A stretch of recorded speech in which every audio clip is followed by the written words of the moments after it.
मी देवेंद्र फडणवीस साहेबांनाही बोलणार, शौर्य पाटलाबद्दल. त्यांच्या युतीमध्ये शिंदेसाहेब पण आहेत, एकनाथ शिंदेसाहेब, अजितदादा पण आहेत, विखे पाटील साहेबसुद्धा आहेत. मोहोळ अण्णाला सुद्धा आम्ही या विषयात सांगणार की आम्हाला आरोपी अटक पाहिजेत, नसतात दिल्लीत आंदोलन उभा राहणार. हा केवळ एका मुलाचा प्रश्न नाही तर संपूर्ण देशामधल्या पालकांचा, विद्यार्थ्यांचा प्रश्न आहे. सुसाईड नोटमध्ये नाव लिहिलेलं आहे तरी सुद्धा 1 महिना होता आला, कोणतंही अटक झालेलं नाही आहे. दबाव कोणाचा येतो याच्यामध्ये? ख्रिश्चन मिशनरी स्कूल असल्यामुळे हा दबाव असल्याचा पालकांचा आरोप आहे. मला ना एक गोष्ट याच्यातून आठवायला लागली इथं आल्याच्या नंतर. एखादा मुलगा विद्यार्थी शाळेत शिकतोय आणि शाळेकडून आईवडिलांना सुद्धा त्रास होतोय हे ऐकायला मिळतंय म्हणल्याच्या नंतर शिक्षण मंत्रालय केंद्राचं करतंय काय? ही सुद्धा खूप मोठा संशोधनाचा विषय. आता याच्यामध्ये ना तिकडं पण येत. मग एक ध्यानात ठेवा, मी आता क्लिअर सांगतो.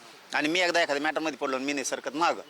मी ह्या मॅटरमध्ये पडलोय. आता तुम्ही जर इथं आमच्या मराठ्यांच्या लेकराला न्याय दिला नाही तर तुमच्या शाळा महाराष्ट्रात सुद्धा असणार, हे ध्यानात ठेवा. पण काय करणार महाराष्ट्रामध्ये शाळांच्या बाहेर? सगळंच बोलून दाखवण्यापेक्षा मी काय करू शकतो त्या शाळावाल्यांनाही कळल. त्याच्यापेक्षा मला वाटतं त्यांचे कोणीतरी चर्चा महत्वाचं असतं आणि त्या चर्चेमध्ये कोण फादर ते त्यांच्यात असते.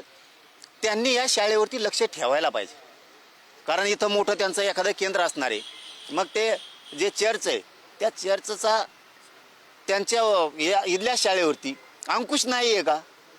त्यांनी उलट बघितलं पाहिजे ह्या लेकराचा बळी घेतला कसा, ते 4 आरोपी कोण आहेत त्यांना अटक करा, हे स्वतः त्यांच्या मिशनरीनं आदेश दिले पाहिजेत. किती दिवसाचं अल्टिमेटम तुम्ही देत आहे की एवढ्या दिवसामध्ये न्याय मिळाला पाहिजे नाहीतर आंदोलन करणार? हे बघा, मी आधी कुटुंबाशी बोलतो एकदा, मला त्यांची पूर्ण मनस्थिती ऐकून घेऊ द्या, किती वेदनेतून ते चाललेत.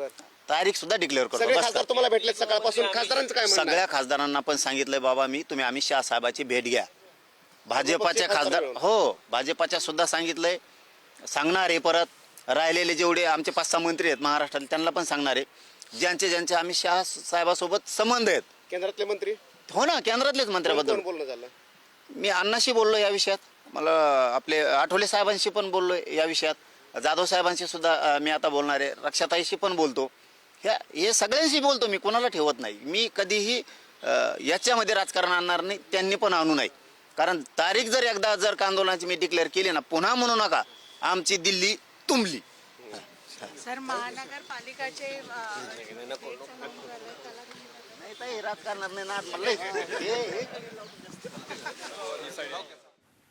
मराठा आंदोलक मनोज जरांगे पाटील दिल्लीमधून बोलत होते. ते सध्या दिल्लीमध्ये आहेत. शौर्य पाटील या विद्यार्थ्याच्या कुटुंबियांची ते भेट घेणार आहेत. शौर्य पाटील या 8वीत शिकणाऱ्या विद्यार्थ्यानं शिक्षकांच्या जाचाला, छळाला कंटाळून मेट्रो स्टेशनवरून खाली उडी मारून आत्महत्या केलेली होती आणि शौर्य पाटीलला न्याय मिळवून देण्यासाठी दिल्लीत लढा उभारणार असा इशारा आता मनोज जरांगे पाटील यांनी दिलेला आहे. सर्वपक्षीय खासदारांनी गृहमंत्री अमित शहांची भेट घ्यावी अशी मागणी सुद्धा त्यांनी केलेली आहे. काही खासदार जे मनोज जरांगे पाटील यांना भेटण्यासाठी आले होते त्यांच्याकडे त्यांनी तशी मागणी केलेली आहे.